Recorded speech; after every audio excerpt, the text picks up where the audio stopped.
The wind doesn't stop on the Mongolian steppe. It moves like it owns the land, brushing through endless grass that stretches so far it almost feels like the earth forgot to end.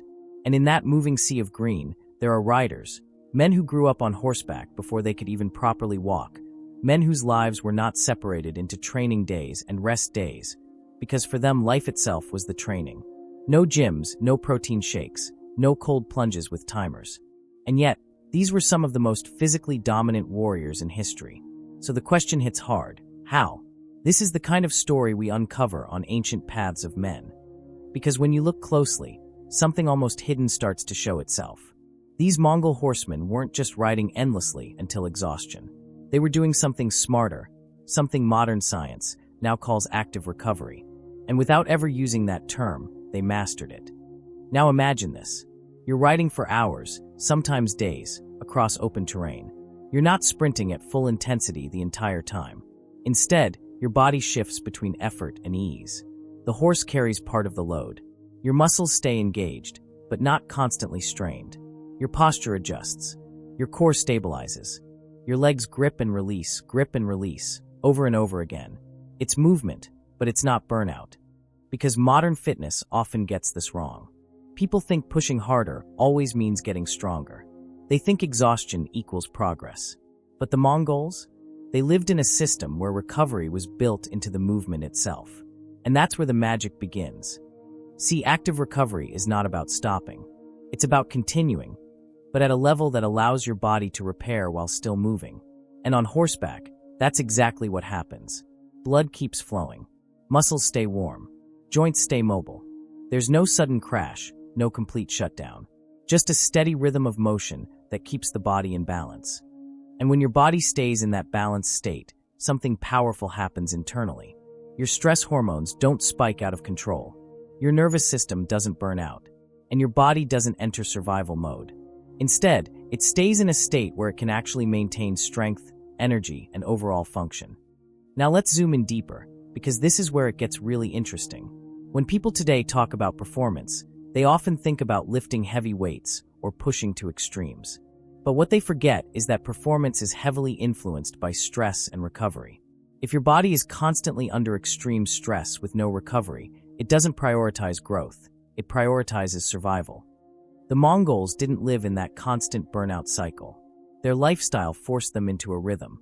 Ride, ease, adjust, rest while moving, then push again when needed. It wasn't random. It was a natural flow that kept their systems from crashing. And here's the part that feels almost unreal. They could ride up to 100 miles in a single day. Not because they were destroying themselves, but because they weren't. They distributed effort. They rotated horses. They shifted intensity. They allowed recovery to happen during the journey. Think about that for a second. While modern people separate work and recovery into completely different blocks, work hard, then rest later, the Mongols blended the two together.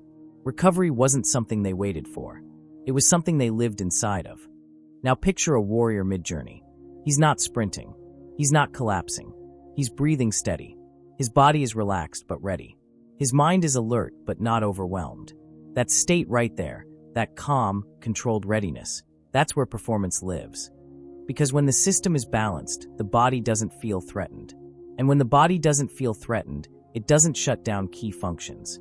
Instead, it keeps everything running smoothly, allowing energy, strength, and endurance to stay consistent. And this wasn't just about riding. Their entire lifestyle supported this balance. They spent time outdoors constantly, exposed to sunlight. They ate simple, nutrient-dense foods like meat and fermented dairy. They slept according to natural cycles. Everything about their lives reinforced this pattern of effort and recovery. Now let's bring this back to something you can actually feel. Think about the last time you pushed yourself too hard. At first, you feel strong, but then your energy drops. Your focus fades. Your body feels heavy. That's what happens when recovery is missing. Now imagine doing something challenging, but in a way that never fully drains you. You stay energized. You stay sharp. You could keep going longer. That's what the Mongols were doing every single day. And here's where the brain rot twist hits, because modern life is kind of the opposite. People sit still for hours, then suddenly try to go all out for 1 hour. Zero movement, then maximum intensity. It's like going from 0 to 100 instantly. And the body doesn't love that. The Mongols? They lived in the middle zone. Constant, controlled movement. Not zero, not overload. Just steady engagement. And that steady engagement is what kept their bodies functioning at a high level without breaking down. Now let's talk about horses for a second, because they were a huge part of this system. Mongol warriors didn't rely on just one horse. They had multiple. They would switch between them, allowing each horse to recover while still continuing the journey. They weren't pushing one system to failure. They were distributing the load. And that idea, spreading effort, avoiding burnout, maintaining rhythm, is something modern science now fully supports. And maybe that's the biggest takeaway from all of this. The strongest systems are not the ones that burn the brightest for a short time. They're the ones that can keep going day after day, without breaking. That's the path they walked, and that's the lesson that still echoes today on ancient paths of men.